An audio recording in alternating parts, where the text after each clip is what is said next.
오늘 오전에 하나의 말씀은 창세기 22장입니다.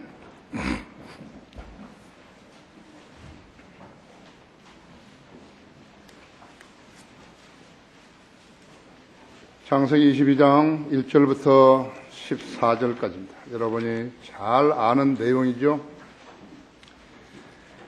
이 일들 후에 하나님께서 아브라함을 시험하시며 그에게 말씀하시기를 아브라함아 하시니 그가 말하기를 보소서 내가 여기 있나이다 하더라. 하나님께서 말씀하시기를 내 아들 곧 내가 사랑하는 내 독자 이삭을 이제 데리고 모리아 땅으로 가서 산들 중에서 내가 내게 알려줄 한 산에서 그를 번제로 드리라 하시더라.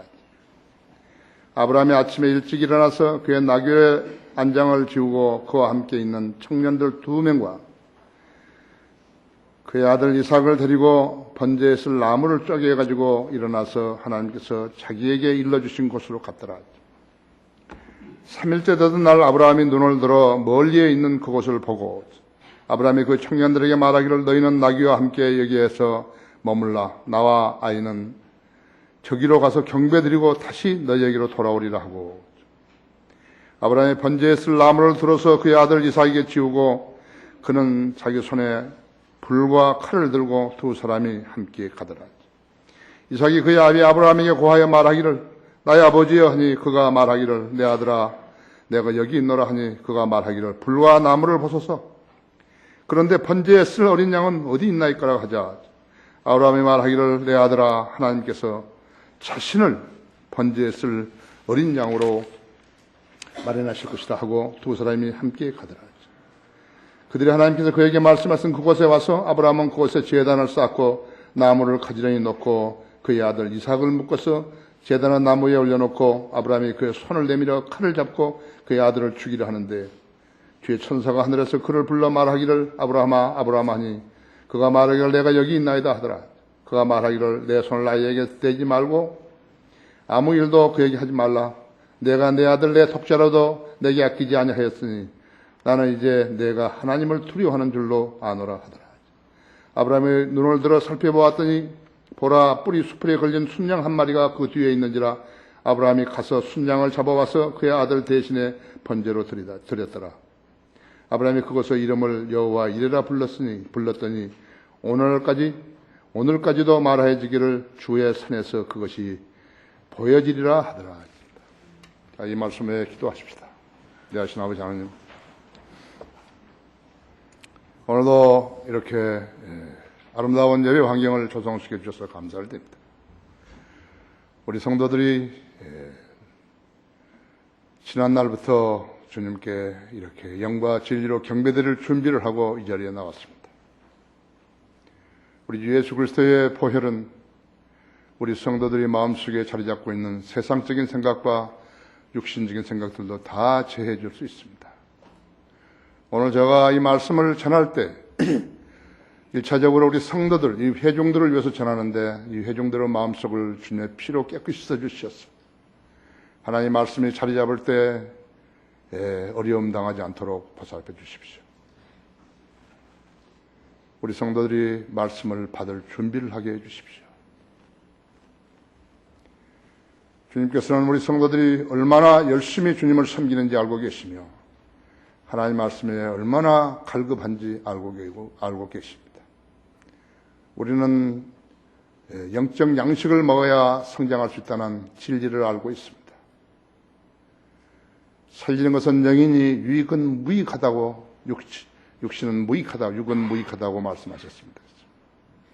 오늘 제가 선포한 말씀이 우리 성도들의 귀를 열고 마음문을 열어서 마음밭에 잘 뿌리 내리고 열매 맺게 해주시기 원합니다. 이 땅에서 가장 위대한 사역들 하나님의 교회에 위탁하셨습니다. 그리고 우리 성도들은 거리에 나가 설교하며 고령하는 아름다운 지체들입니다. 강성한 군대로 육성시켜 주셔서 이 땅에 개혁을 이루는 선봉에 서게 해주시기 원합니다. 시간을 온전히 주님 손에 부탁드리며 다시 오셔서 우리를 데려가실 주 예수 그리스도 이름으로 기도했습니다. 생명을 거는 신앙이란다. 생명을 걸지 않다면 뭐 그 대단한 것이에요. 주님도 우리를 구속하시고 하나님의 자녀로 삼아주시고 영생을 주시기 위해서 죽으셨잖아요. 그렇죠? 히브리서 11장에는 아담의 둘째 아들 아벨을 시작으로 했어요. 에녹, 노아, 아브라함, 이삭, 야곱에서 창녀 라합에 이르기까지 등재되어 있죠. 또 기드온, 바락, 삼손, 입다, 다윗, 사무엘과 순장했던 많은 선자들과 그 끝에는 더 좋은 부활을 얻기 위해서 믿음을 지켰던 성도들을 포함시키고 있는 것이죠.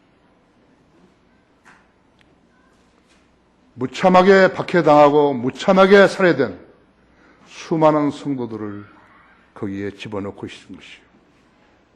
그들은 잔혹한 조롱과 체행과 투옥과 박해뿐만 아니라 죽음을 당한 성도들로 제시된 것이요. 우리는 종교를 따지는 거 아니에요. 종교를 믿고 어떤 교회가 사람이 많이 가고 그런 게 관심사 아니에요. 생명을 거는 신앙이에요. 여러분은 예수 그리스도의 죽음을 통해서 새로운 생명을 얻었다는 사실을 단 한순간이라도 망각하면 안 되는 것이에요. 우리를 박해했던 그 자들은 이 시대에도 모슬렘이나 공산주의, 카톨릭 등에 의해서 세계 여느 지역에서 박해받는 성도들까지도 포함하고 있는 것이죠. 히브리서 11장에 거명된 믿음의 용사들을 설명하려면요, 한두 구절로 가능하겠어요. 성경이 이보다 그것만 하더라도 폭스의 선교사만큼 되죠. 그죠? 그보다 훨씬 크죠.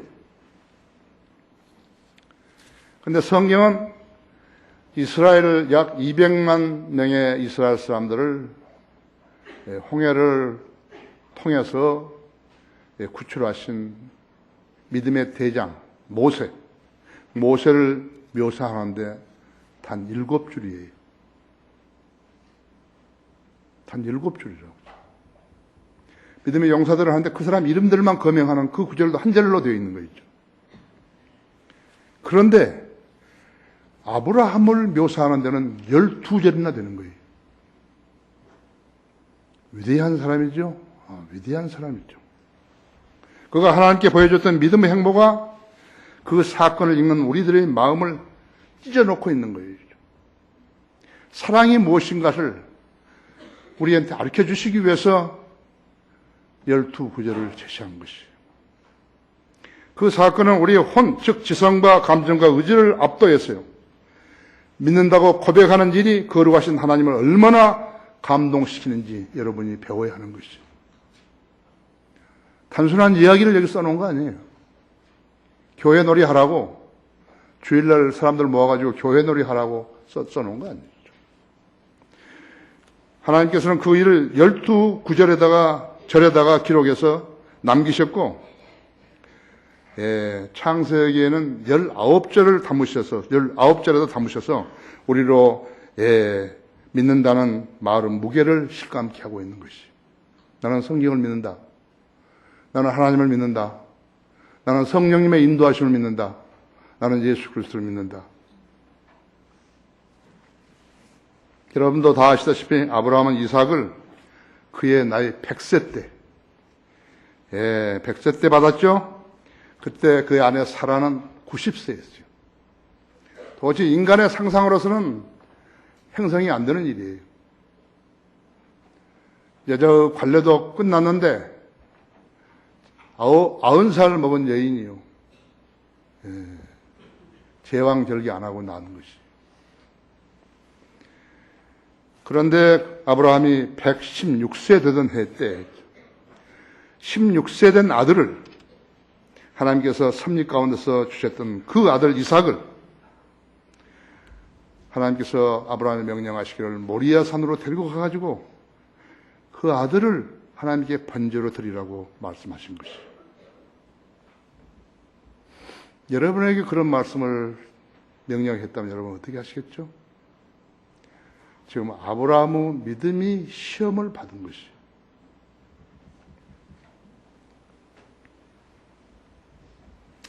아브라함 믿음이 시험을 받게 됐죠. 하나님은 그럼 어떤 분이신가 했죠. 야고보서 1장 13절에서 누구든지 시험을 받을 때 나는 하나님께 시험을 받는다고 말하지 말지니, 하나님께서는 악으로 시험을 당하지도 아니하시고 또 그분 자신이 아무도 시험을 안 하시기 때문이다. 근데 아브라함 시험을 받은 거예요. 성경이 틀린 거예요? 성경이 모순이냐고요.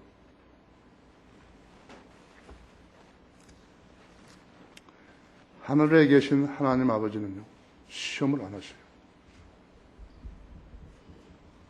하지만 육신으로 오신 하나님은 마귀에게 시험을 받으셨죠. 마태복음 4장이라든지 누가복음 4장에서 시험을 받으셨다 그러죠. 뿐만 아니라 하나님께서는 사람을 악으로 시험하지 않는다고 야고보서 1장 13절에 말씀하고 있는 것이죠. 하나님은 좀 악으로 아브라함을 시험한 거 아니에요. 특별한 목적이 있고 교훈적이고 부활을 증거하기 위해서 하시는 것이죠. 예수 그리스도께서요, 동정녀 탄생하신 것은 여러분 믿죠? 인류를 구속하시기 위해서 구속주가 되시려고 십자가에서 피 흘려 죽으신 것도 아시죠? 그 일을 다 해놓으셨는데 죽었다가 3일 만에 부활한다고 성경에 기록되어 있었는데 만일에 주님이 부활하셔서 승천하지 않으셨다면 어떻게 되는 거죠? 모든 게 다 무너져 버린 거죠. 그죠? 예. 세상 종교들은 그런 거예요. 우화를 만들어가지고 이야기를 만들어가지고 그래서 신이라고 섬기고 있는 것이라고. 그러면 한 가지 아셔야 된다 했죠. 하지만 하나님 앞에서의 고백은 시험을 받을 수 있는 것이에요. 여러분이 함부로 이야기해서는 안 된다 했죠. 하나님 앞에서 고백했던 고백은 시험을 받는 것이죠. 시험이 뭐죠? 이것이 진짜인가 아니면 가짜인가, 그걸 시험 받는 것이죠. 세상에서 있었던 어떠한 빈말이라도 심판석에서 거기에 대한 해명을 해야 되는 거예요. 하물며 하나님께 거짓말을 하면 안 된다 했죠. 그 하나님께서는요, 그 하찮은 그 사람하고 상대를 하겠어요? 하나님 앞에 거짓말은 그 사람하고 상대를 하겠냐고요. 그 사람이 기도를 들으시겠어요?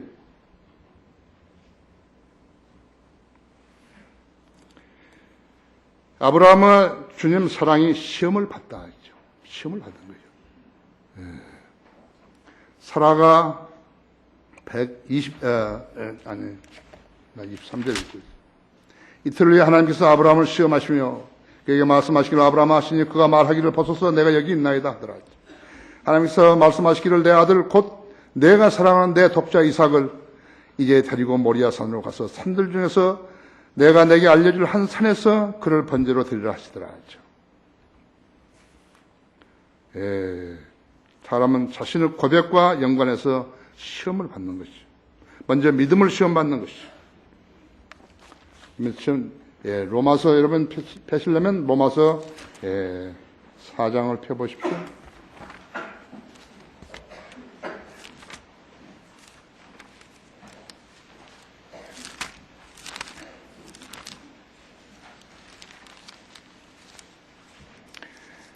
사장 5절에 보면요. 행함이 없어도 불경한 자를 의롭다고 하시는 그분을 믿는 사람에게는 그의 믿음이 의로 여겨지느니라 하죠. 행함이 없어도 하나님께서 의롭다고 여기시는 사람의 복에 관하여 다윗도 말하였으니 말하기를 죄악들이 용서받고 죄들이 가려지는 사람들은 복이 있고 주께서 죄를 인정하지 아니할 사람은 복이 있더라고 하였느니라 하죠. 여기 히타 껐죠? 네. 로마 10장 9절 보십시오. 내가 내 입으로 주 예수를 시인하고 하나님께서 그를 죽은 자를 살리신 것을 내 마음에 믿으면 구원을 받으리라 했죠. 사람이 마음으로 믿어 의에 이르고 입으로 고백하여 구원에 이르느니라.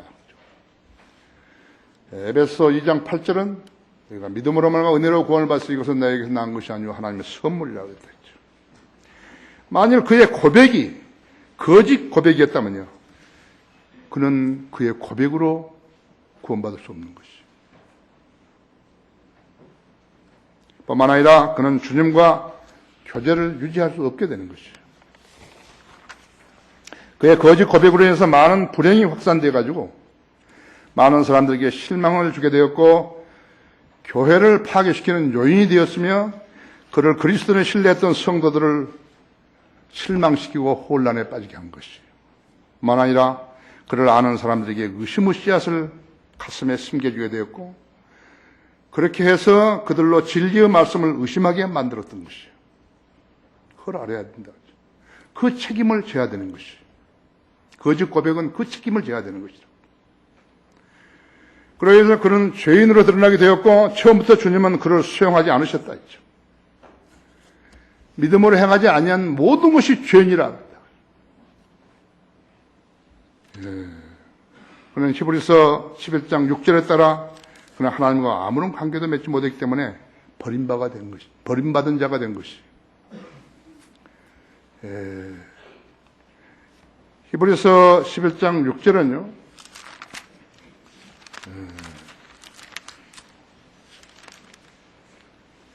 그러나 믿음이 없이는 하나님을 기쁘시게 할 수 없나니 하나님께 나아가려는 그분이 존재하시는 것과 그분이 자기를 열심히 찾는 자들에게 보상하는 분이신 것을 분이심을 마땅히 믿어야 한다고 했다고 했죠. 이것이 형성이 안 되면 그 사람은 헛되이 종교 생활을 하는 것이죠. 그 사람의 고백은 하나님께서 고백을 인정받을 수 없어요. 버림받게 되는 것이죠. 하나님을 속인 죄의 대가는요, 지옥의 심판이에요. 영적 전쟁에서 그는 전사자도 아니고 실종자도에 속하는 것이에요. 전사자 아니에요, 전사자에 속하고 실종자에 속하는 것이에요. 우리 교회에 있다가 슬며시 빠져나간 사람도 있어요. 나는 그들에 대해서 전혀 연민 없어요. 단 1%도 없어요. 왜냐하면 하나님께서 우리 교회를 사랑하시고 나를 사랑하시기 때문에 없애버린 거예요. 쭉정이는요, 전혀 필요 없어요. 쭉정이를 데리고 이게 사역하는 거, 그것은 전혀 의미 없는 거예요. 여러분도 교제하다 보니까 이건 쭉정이다 그러면 여러분 교제하시겠어요? 안 한다 했죠. 영적 전쟁에서 그런 사람은 전사자고 부상자였죠. 실종자예요. 부상자도 있죠. 그렇죠? 영적 전쟁이라니까 뭐 영적으로만 하는 전쟁이 아니에요. 실체적인 전쟁, 미쳐버린 거예요, 사람이요. 사람이 지옥에 가는 거예요. 알아야 된다 그렇죠. 그래서 믿음의 실현은 불로 단련돼야 하는 것이죠. 그러면 금보다도 훨씬 더 귀하게 돼요. 지혜와 하나님을 두려워함도 정금보다 더 귀하게 인정을 받는 것이죠. 연단되지 않는 믿음으로는 구원을 받을 수 없어요. 왜 그런 거예요? 그것은 거짓된 고백이기 때문에 그런 것이에요. 거짓된 고백을 한 사람들이 성인들 믿는 교회에 스며 들어왔다가 그냥 사라지는 것이다. 싸구려 믿음. 하나님께서는 그런 걸 인정하실 리가 없어요. 하나님께서는 아브라함은 하나님에 대한 사랑을 시험하셨다. 사랑에 대한 시험은 직간접적으로 순종으로 이어지는 것이에요. 드러나는 것이에요. 그래서 그가 무엇을 사랑하고 무엇을 두려워하는가로 알 수 있는 것이에요. 그렇기 때문에 함부로 하나님을 속이려고 들면 안 되는 것이에요. 이 세상이 이처럼 혼탁하고 범죄가 많아지는 원인은 거짓 사랑의 고백을 수행했기 때문이에요. 뒤늦게 그것을 확인하려는 시도가 때로는 어리석은 판단자에 의해서 비극을 가져오는 것이에요. 그렇죠? 우리가 매일같이 보는 것은 그런 것이죠. 하나님의 시험은 단호했다. 내 독자 이삭을 이제 데리고 모리아 땅으로 가서 그 중에 한 산에서 그를 번제로 드리라 했죠. 그 당사자가 여러분이었으면요, 그와 유사한 그러한 명령을 하셨다면 어떻게 하시겠죠? 할 데 없죠. 사람은 자기 몸, 혼, 영의 한계에 부딪히게 되면요, 거절하죠. 이 짧은 이 세상 생애를 살기 위해서 영생을 거부하는 거예요. 그렇게 쓰잘데없는 짓을 하는 사람들이 엄청 많은 것이에요. 사랑하는 자식에게 사형 선고가 늘어지면요, 그 어머니는 기절하죠. 사랑하는 남편을 갑자기 잃으면요, 아내는 기절하죠. 도저히 자기의 혼으로, 지성과 감정과 의지로 감당할 수 없기 때문에 기절하는 것이라고. 100세 얻은 자식을요, 번제로 드리라는 하나님의 명령 앞에서 아브라함의 심경은 어떠했겠어요? 그래서 세상 사람들이 성경을요, 마치 한갓 이야기로 치부해버리는 것이죠. 그건 있을 수 없다 이거죠. 아니, 있을 수 있어요. 성경은 진리예요. 한마디가 틀리다면 성경은 진리 아니에요. 36,000군데나 틀린 성경은 진리 아니에요. 절대 진리가 될 수 없어요. 아브라함이 그 명령을 들었을 때 하나님이 아닌 이삭에게 그의 관심을 두었더라면요, 어떤 반응이 나왔죠? 하나님의 임재 앞에서 도망칠 수는 없었어도 내심 하나님을 원망하고 야속하신 분이라고 여겼을 것이에요. 하지만 그가 알고 믿고 순종하고 사랑하는 하나님은 그런 무리한 명령을 내리실 분이 아니었다고 하죠. 그렇죠? 보십시오. 그에 관하여 말씀하시기를 내 씨라 불릴지는 이삭에서 난 자라고 하셨으니 그는 하나님께서 죽은 자들로부터 그를 살릴 수 있으리라고 생각하였습니다. 이로써 그는 모형으로 그를 죽은 자 가운데 다시 받은 것이니라. 이거 히브리서 11장 19절이거든요. 아브라함 믿음은요, 내가 그렇게 한다 할지라도 하나님께서는 그를 다시 살릴 것이다 하고 생각한 거죠. 그래서 뭐라고 한 거죠? 그 종들 두 청년들에게 말하기서 너희는 나귀와 함께 여기에 머물라. 나와 아이는 저기로 가서 경배드리고 다시 너희에게로 돌아오리라 한 거지. 이삭도 그 두 청년도 아무것도 모르는 거죠.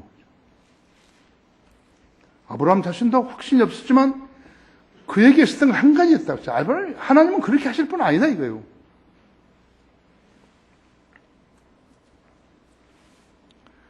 하나님께서 순교자들을 허락하신 것은 그 순교자들을 보호할 능력이 없어서 아니에요. 주의 성도의 죽음은 주께서 보시기에 값진 것이라고 그러죠. 시편 16편 이 15절에 기록해 놓으신 거예요. 그 근거에 의한 것이죠. 하나님 살릴 수 있기 때문에요. 그들을 다시 살릴 수 있다 했죠. 부활시킬 수 있기 때문에 그런 거라고 하죠. 90세의 사라에게 이삭을 잉태하게 하신 하나님이죠. 그러한 하나님께서 자신을 말씀하신 일을 믿지 않은 사람에게 하실 말씀 한마디뿐이 없었죠. 주께서는 어려워서 못할 일이 있겠느냐 했죠. 사라가 아기를 갖지 못하고 90살까지 되었을 때 주의 천사가 하신 말씀은 바로 그 말씀이었대요. 하나님께 어려워서 못할 일이 있겠냐. 전혀 믿지 않았거든요. 아브라함도 안 믿고 사라도 안 믿었다. 믿을 수가 없죠.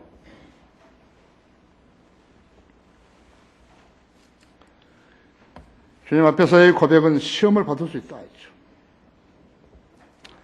여기 3절부터 5절 보십시오. 22장. 아브라함이 아침 일찍 일어나서 그의 나귀 안장을 지우고 그와 함께는 청년들 2명과 그의 아들 이삭을 데리고 번제에 쓸 나무를 쪼개가지고 일어나서 하나님께서 자기에게 일러주신 곳으로 갔더라. 3일째 되던 날 아브라함이 눈을 들어 멀리 있는 곳을 보고 아브라함이 그 청년들에게 말하기를 너희는 나귀와 함께 여기에서 머물라 했죠. 나의 아이는 저기로 가서 경배드리고 다시 너에게로 돌아오리라 하고,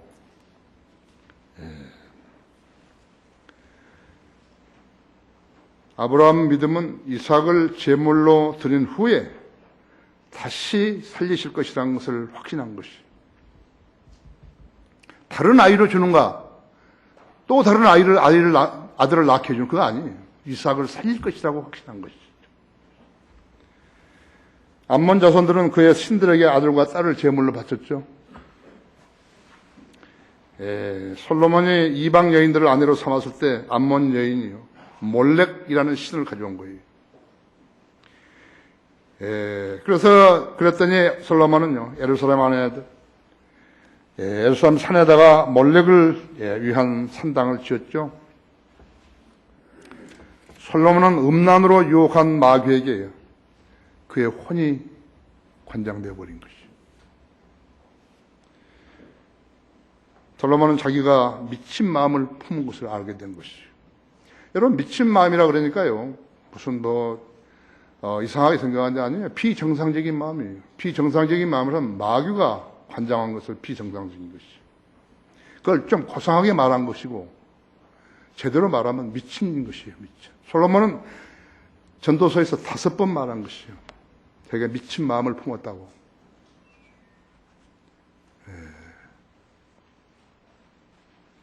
미친 마음을 품었다고 5번 이야기한 것이죠. 남미의 잉카 제국이 멸망했죠. 잉카 제국은 그 신들에게, 자기들이 신이 누군지도 모르면서 규명할 수 없는 그 신에게 가장 힘센 청년들을 죽여서 그 심장을 바치게 되면요, 전쟁과 가뭄에서 전쟁에 승리하고 가뭄을 이겨낼 수 있다고 그렇게 믿었던 것이에요. 1532년 11월 15일이요. 스페인의 피사로죠. 170명으로 잉카 제국의 황제 아타우 알파의 군대 5만 명을 쳐부신 것이죠. 170명.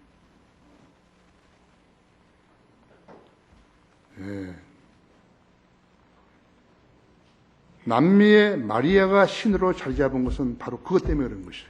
170명으로 5만 명을 죽인 것이에요. 그래서 마리아의 신이 옳고 자기들의 청년들의 청년들 주위가 심장을 바쳤던 그 신은 가짜라는 것을 알게 된 것이에요. 그래서 남미가 전부 다 마리아에게 간 것이라고. 하늘의 여왕에게로 가버린 것이에요. 만일 아브라함이 자기가 100세에 태어나게 하신 하나님께 그 아들을 제물로 바치라고 말씀하셨을 때 이삭을 죽였더라면 어떻게 됐죠? 아들을 죽인 살인자죠. 아버지는 아들을 죽인 살인자예요. 아버지를 살인자로 만든 그 신은 또 누구예요? 어떻게 되었겠어요? 인간은 상식 이하죠. 그런 내용이 성경에 기록되어 있는데 거듭나지 않는 사람들이 성경의 그 하나님을 믿을 수 있겠어요? 믿으라고 하면 믿을 수 있겠어요?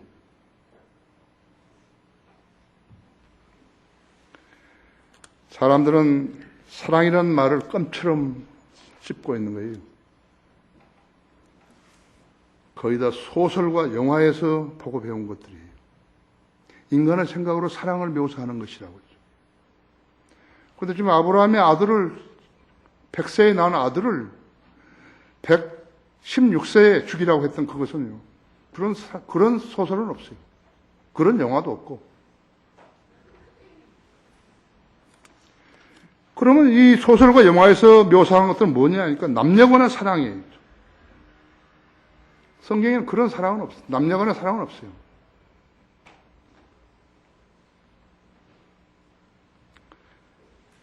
남편과 아내의 사랑은 의무예요. 에베소 5장에 있는 그것은 의무라고 하죠. 남편과 아내의 의무는 신랑이 선 그리스도와 신부인 교회에 관해서 말한 것이에요. 교회에 관해서 예화를 들라니까 그렇게 남편과 아내를 둔 것이에요. 남편과 아내, 물론 남편도 아내를 사랑하고 아내도 남편에게 복종해야 되지만 그것을 말하는 거 아니에요. 예수 그리스도와 교회에 관해서 이야기한 것이에요. 그것을 아내와 남편으로 예화를 든 거예요. 현대 교회들이 그런 설교를 한 건 잘못한 것이에요. 이것은 위대한 신비라이죠. 그러나 나는 그리스도와 교회에 관하여 말하노라고 에베소 5장 32절에 말씀하고 있는 것이죠. 그렇다면 가장 진한 사랑은 어떤 사랑이에요? 어머니가 아들을 낳았는데 태에 10개월 있었잖아요. 어머니가 낳은 아들, 그 어머니 사랑이에요? 아니에요. 그건 잘 못한 거예요. 아들에 대한 아버지의 사랑이에요. 여기에 아버지들도 아들들도 잘 알아야 되는 거예요. 그보다 더 진한 사랑 없어요. 하나님께서는 사라와 이삭을 등장시키지 않았어요. 아버지 아브라함과 아들 이삭을 등장시킨 것이에요. 그러면 성경에서 사라하고 이삭하고 어떻게 사랑하면서 지냈다는 그런 것이 있어요?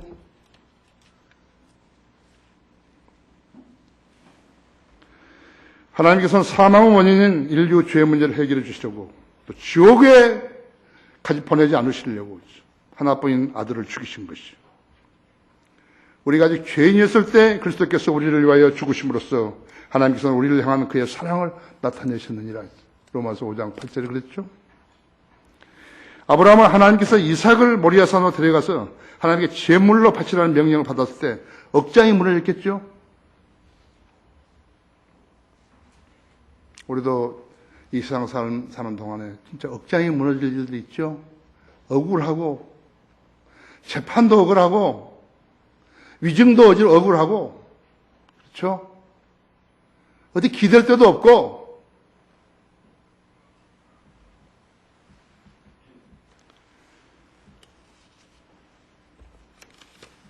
그가 아는 하나님은 아브라함이 알았던 하나님은 그런 분이 아니라는 것을 아브라함을 확신하고 있었던 것이에요. 하나님은 누구를 해치는 분이 아니시오. 돈을 갈취하는 분도 아닌 거죠. 사람들을 예수 그리스도 이름으로 모아가지고 있죠. 거기서 그 사람들은 돈을 갈취하고 있는 거예요. 그게 교회예요? 그게 목사예요? 그걸 따라하는 사람들은 또 누구예요? 자신을 드높여야 할 일을 해야 할 이유도 하나도 없어요. 그것을 안 것이 그의 믿음이었죠. 아브라함의 믿음이라고 하죠. 아브라함의 혼을 아신 하나님께서 그래서 그를 친구라고 부르신 것이죠. 야고보서 2장 23절에 보면 하나님께서 그를 그의 친구라고 부르셨다 했죠. 하나님의 은사와 부르시면 후회가 없어요. 하나님께 어떤 사람을 쓰시려고 부르셨으면요 후회가 없어요. 아브라함 갈대아 우르에서 우상 숭배자였어요. 하나님께 그 사람 부르신 거죠. 가라 하죠. 네 고향을 떠나서 가라 이거. 아브라함은 그대로 한 거였죠. 여러분 가운데도 너는 예수 그리스도를 내 구주로 섬기라 했죠. 그대로 한다죠. 그대로. 그 순종이에요. 예수님께서도 주님의 친구 되는 조건을 말씀하셨죠. 요한복음 15장 12절 한번 보십시오.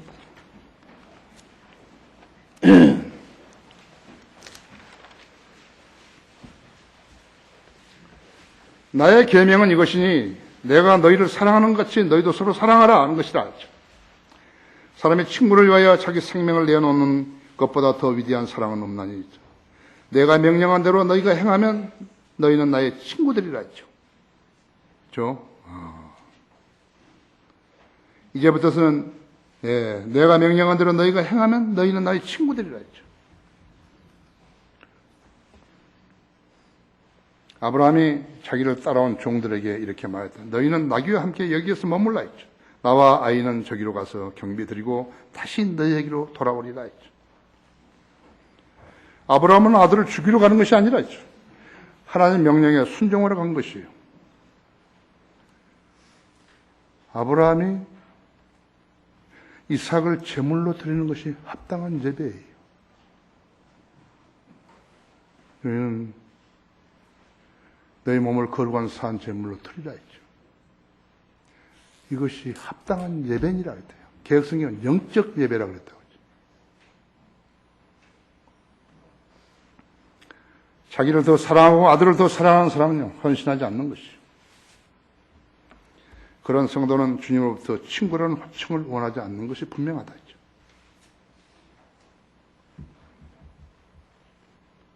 가장 진한 사랑은요, 아버지가 아들을 사랑하는 것이에요. 어머니가 아들을 사랑하는 거 아니에요. 여기 아들들은 잘 알아야 됩니다. 부분 순종은 순종 아니에요. 하나님을 부분적으로 순종하는 것은 순종 아니에요. 주님 앞에서의 고백은 시험을 받을 수 있다고 하죠. 세 번째로, 그런데 번제에 쓸 어린 양은 어린 나이까 했죠.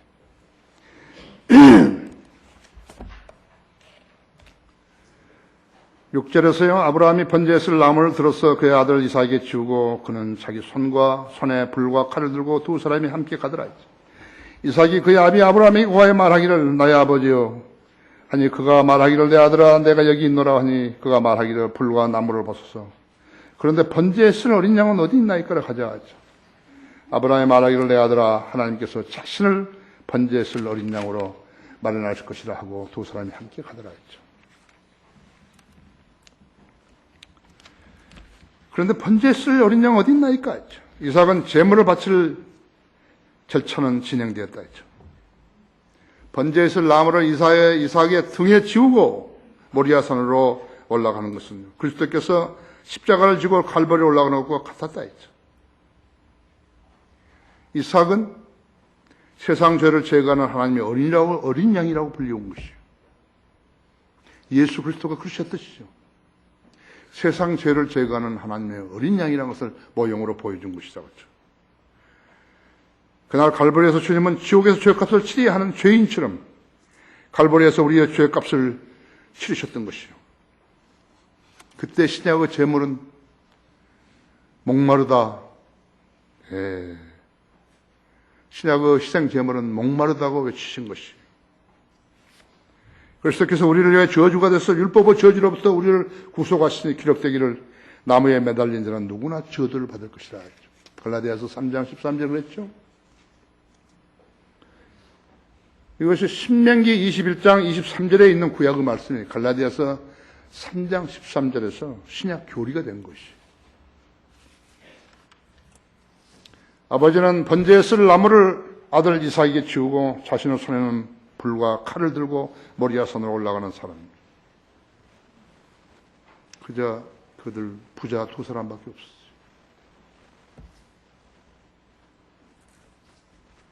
생명을 건 종교예요. 생명을 건 신앙이에요. 그때 이삭의 나이는 16살인데 했죠.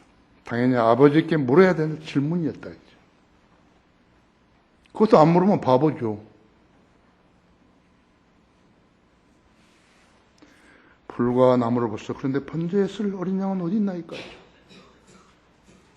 그때 아브라함의 가슴을 찢어지고 목이 메어서 말하기를 내 아들아 하나님께서 자신을 번제에 쓸 어린 양으로 마련하실 것이다. 성경은 이 예언적이죠. 예언적이죠. 성경은 영감으로 기록하신 하나님 말씀이기에 틀리면 안 된다 했죠. 개역 성경 등은요. 킹제임스 성경에 번역하지 않은 모든 성경은 번제할 어린 양은 하나님이 자기를 위하여 친히 준비하시더라. 그렇게 바꿔버린 거예요. 여기서 킹제임스 성경에서 하나님께서 자신을 그런데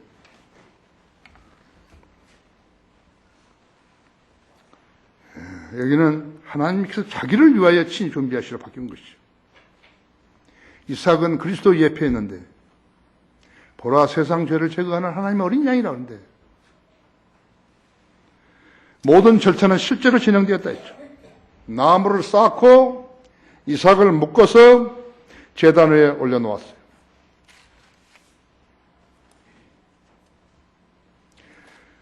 아브라함은 116세고 이삭은 16살인데 아버지에게 순종하지 않은 아들이었다면 그 칼을 받겠어요? 일어나서 노인을 밀치고 어디 가죠? 도망갔죠.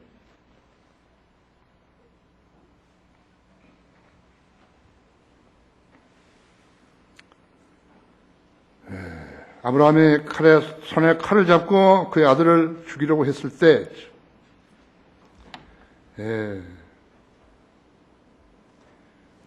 만일 다른 어떤 이변이 있었더라면 어떻게 되는 것이죠? 부분 순종은 순종이 아닌 거예요. 너가 왜 그러냐? 아버지가 나를 죽이려고 해서 난 도망갔다고. 너 생명 어디서 났는데? 너는 내가 100세 때 얻은 아들이다. 하나님께서 하나님으로부터 받은 것이죠. 그런 이야기 하겠어요. 아들이 순종했죠. 하나님께서는 그 순간 그를 멈추게 하셨다. 12절에서 나는 이제 내가 하나님을 두려워하는 줄로 아노라 했죠. 하나님을 두려워하지 않는 믿음은 위선이라고 했죠. 하나님께서 성도들의 믿음을 시험하는 것은 너무 당연한 것이에요. 너무너무 당연한 것이에요. 거짓 믿음을 지닌 사람들은 모두 위선자들이라고 하죠. 부분 순종은 순종 아니에요. 아브라함이 눈을 들어 살펴봤더니 뿌리 수풀에 걸린 순양 한 마리가 있었죠. 아브라함은 그 순양을 잡아가지고 그의 아들을 대신해서 번제로 드렸다고 하죠. 여기에서 네 가지 예표를 볼 수 있는 것이죠. 이삭은 죽음에까지 순종한 그리스도 예표했죠. 빌보서 2장 5절에서 8절에서 죽기까지 순종한 것이다. 두 번째는 아브라함은 독생자를 아끼지 아니하시고 모든 사람들을 위해 내어주신 하나님 아버지 예표였다. 하나님께서 이처럼 세상을 사랑하셔서 그의 독생자를 주셨으니 누구든지 그를 믿으며 멸망하지 않고 영생을 얻게 하려 하십니다. 이삭은 부활하신 그리스도의 예표였다. 야고보서 2장 21절 24절인 대로 그리스도 예표였다.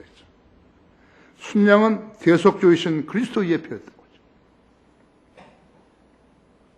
아브라함이 알았던 것은 이삭을 얻었던 것이 자기의 노력이나 인간적인 방법으로 얻은 것이 아니었음을 알았던 것이에요. 여러분의 영생은 어디서 얻은 것이죠? 여러분이 부활을 소망하고 영생을 소망을 지니고 사는 것은 어디서 얻은 것이에요? 오직 하나님의 은혜였다. 또 아브라함이 알았던 것은 하나님을 자기에게 어떤 비탄을 안겨줄 분이 아니시라는 점도 알았다고 하죠. 고난에 처하면 피할 꿀도 주신다 했죠. 이 세상을 살아가는 게 어렵다고. 그리스도인 심상을 가지고 이 세상을 살아가는 게 어렵다고 했죠. 그래서 세상 사람들은 거짓말하면서 속이면서 사는 것이에요. 그리스도인들이 정직하게 살라고 이 세상에 살라고 한다면 그건 어렵다고요.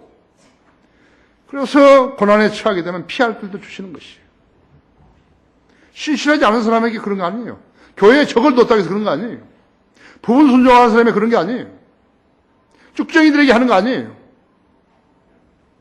유선자들에게 하는 거 아니에요. 하나님께서 이삭 대신 제물로 순양을 예비해 놓은 것은 아브라함의 믿음과 일치한 것이에요. 우리는 연약하니까, 우리는 미래를 모르니까, 인간의 심성을 가졌기 때문에 일이 완성되고 난 다음에 이것이 하나님께서 하셨구나 그렇게 하지만요. 우리 안에 내주하신 성령님께서 우리에게 일깨워 주신 그게 아니에요. 그것은 믿음 아니에요. 보고 믿는 건 믿는 거 아니에요. 이렇게 해 주실 것이다. 나는 확신한다. 이건 믿음이에요. 아브라함은 그곳의 이름을 여호와 이레, 즉 주의 산에서 그것이 보여지리라 했다. 여호와 이레는 하나님 자신이 제물이 되시기 전에는 속죄가 불가능하다고 했죠. 하나님의 아들이 자신을 제물로 드리기 전에는 하나님께서는 다른 제물을 받으실 수가 없으시다는 것을 알아야 된다 했죠. 십자가 이전에까지 드려졌던 희생제들은요, 속죄의 문제를 해결하지 못한 것이고 임시 방편이었을 뿐이에요. 모든 종교들은 흉내를 낼 뿐이죠. 아무런 효용이 없는 거죠. 세상 종교들은 쓰레기들이고 성경이 믿지 않는 기독교도 동일한 쓰레기예요. 그것을 믿는다고 교회 다니는 사람도 쓰레기들인 것이에요.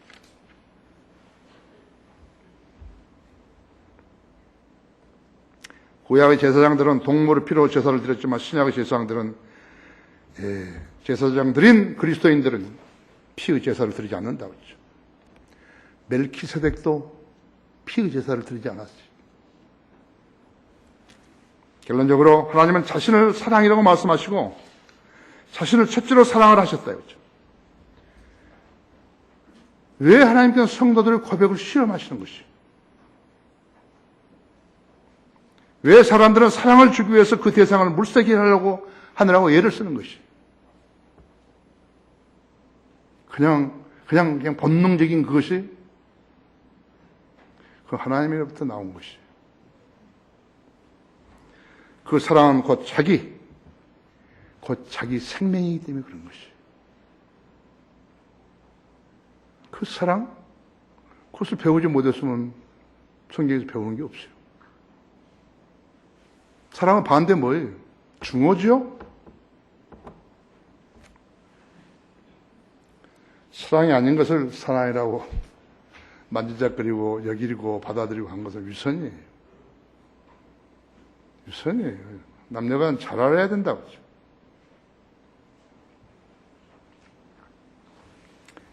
미국 정신과 의사협회장이죠. 칼 메닝거는 자신의 병원 임상에서요, 중요한 사실을 발견했다고 책으로 썼어요. 2권 썼어요. Love or Die. 사랑하느냐 아니면 죽느냐. 책이 하나 있죠. 75%의 자기 환자가요, 사랑하는 대상이 없어가지고 정신병자로 살고 있었다는 것을 알게 된 거예요. 두 번째 책, 1994년에 나온 두 번째 책은 그 사람이 죽기 전에 쓴 것, 조선적. 무엇이 죄가 되는 것인가 하죠. Whatever became of sin. 그 누구라도 선과 악에 대한 경고를 받았거나 사랑할 수 있는 누군가를 찾아냈다면 정상적인 상태를 유지할 수 있다는 점을 확신하게 된 것이. 그래서 사랑할 대상을 찾지 못하니까 반려동물을 사랑하는 거죠. 반려동물은 대화가 안 되잖아요. 주고받을 수 없어요. 사랑만 주지 받을 수가 없다 했지. 사람이 원하는 것은 주고받는 것이라고 하죠. 사랑을 주다가 반응이 없어요. 에코가 없으면요, 포기하는 것입니다. 비참하죠. 그러니까 그 생이 비참한 거예요. 남은 생이. 사랑할 수 있는 위치에 있는 사람은 그 점을 알아야 되는 거죠. 그렇지 않으면 그 사람은 사랑을 배반한 것이에요. 왜 다른 사람 사랑하는데 왜 그 사람 사랑을 못하는 거예요? 그것이 바로 정신병자인 것이에요. 정신병자예요. 그렇죠? 미친 사람이라고 하죠. 사람에게서 거짓 사랑을 경험한 사람들이 반려동물을 찾는 거죠. 사랑을 배우지 못한 사람은 허한 사람이에요. 진짜로 미친 사람인 것이. 하나님을 첫째로 사랑하지 못한 사람은 초점을 잃은 눈을 가진 사람하고 똑같은 것이. 우리의 신앙은 생명을 건 신앙이라는 점을 배워야 한다. 이 신앙은 사랑에서 시작된 것이에요. 사랑이 배제된 신앙은 그래서 모두 가짜예요. 주님에 대한 여러분 개개인의 사랑을 오늘 시험 받는다면 여러분 인정받을 수 있겠어요? 이제 집에 돌아가시면 묵상해 보세요. 다 같이 기도하십시다.